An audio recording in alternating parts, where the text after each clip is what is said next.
अखिलेश सिंह गुड्डू जी, आज आपने एक प्रेस कॉन्फ्रेंस का आयोजन किया है। क्या मुद्दा है इस प्रेस कॉन्फ्रेंस का? किस विषय पर आपने ये प्रेस कॉन्फ्रेंस रखा है? देखिए, मुद्दा जो है ये घटना घटी हमारे इलाके में भारतीय विधानसभा में नवीन कुमार जी, नौजवान लड़का जो दलित का बेटा है और उसको लगभग 1 महीना पहले उसको ले जाके उनके साथ रहने वाले और उसको बहका के लेके चले गए। उसके बाद उसके परिवार वाले 2 दिन नहीं आए तो उसको थाने पर सूचना दिए। थानेदार ने उस पर कोई कार्रवाई नहीं किया। उसके बाद करीब 20 दिन के बाद वहाँ के गाय जानवर चराने वाले, भैंस गाय चराने वाले लोगों ने सूचना दिया। तो सिपाही भी वहाँ मौके पर गए और उसका वीडियो बनाए और उसके बाद आकर बताए तो सिपाहियों को भी डांट के भगा दिया कि छोड़ो, हमसे क्या मतलब है। किसने भगा दिया? दिनेश पाठक जो थाने कोतवाली चला रहे हैं। अच्छा, थानाध्यक्ष उनको डांट के भगा दिया जी। और उसके बाद वो बेचारे वीडियो बना लिए और वहाँ के कुछ लोग भी वीडियो बनाए हैं। उनको ये पूरी सूचना है कि वहाँ के लोग भी कुछ लोगों ने वीडियो बनाया।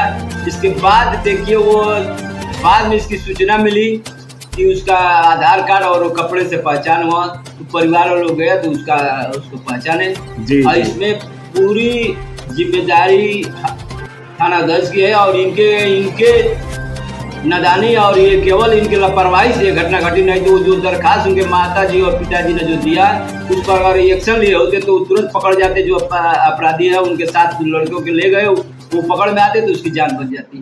जी। तो इस मामले में तो अखिलेश सिंह जी, क्षेत्रीय विधायक सपा के जो विधायक हैं मोहम्मद जियाउद्दीन रिजवी, उनका भी कुछ बयान आया है इस घटना से संबंध में। ये वो समाजवादी पार्टी के विधायक हैं और क्षेत्र के हमारे विधायक हैं। कल का उनका बयान जो आया है, उनका जो बयान है वो गलत बयान दिए हैं कि भारतीय जनता पार्टी के लोग हत्या किए हैं और इनके फांसी की ये CBI जांच कराया जाए और फांसी किया जाए। और वो क्या कहते हैं, उसके बाद वो कह रहे हैं कि ये भारतीय जनता पार्टी के ये सब बुलडोजर अभी तक नहीं चला, केवल राम अयोध्या में चला, बुलडोजर चलेगा कि यहाँ भी चलेगा जी। तो मैं स्पष्ट बता देना चाहता हूँ कि विधायक जी चुनाव में, लोकसभा के चुनाव में, 2024 के चुनाव में उन्होंने अभी लगभग उन्होंने चुनाव के पीरियड में बयान दिया था कि हमारे साथ यहाँ से जिला अध्यक्ष जी हमारे पार्टी की मदद कर रहे हैं, मैं चुनाव जीतूंगा। तो उस समय तो इनका मतलब था वोट लेने का, तो ये मतलब अपना निकाल लिए। आज उन्हीं के लोगों को कह रहे हैं कि ये भाजपा ही है। तो ये सत्य है कि जो हत्यारे हैं नवीन कुमार के, उसमें 80% उनमें समाजवादी पार्टी के ही लोग, जो समाजवादी पार्टी वोट दिए साइकिल के, उसमें संगठन के लोग भी हैं और जो उनकी बचाने में लगे हैं।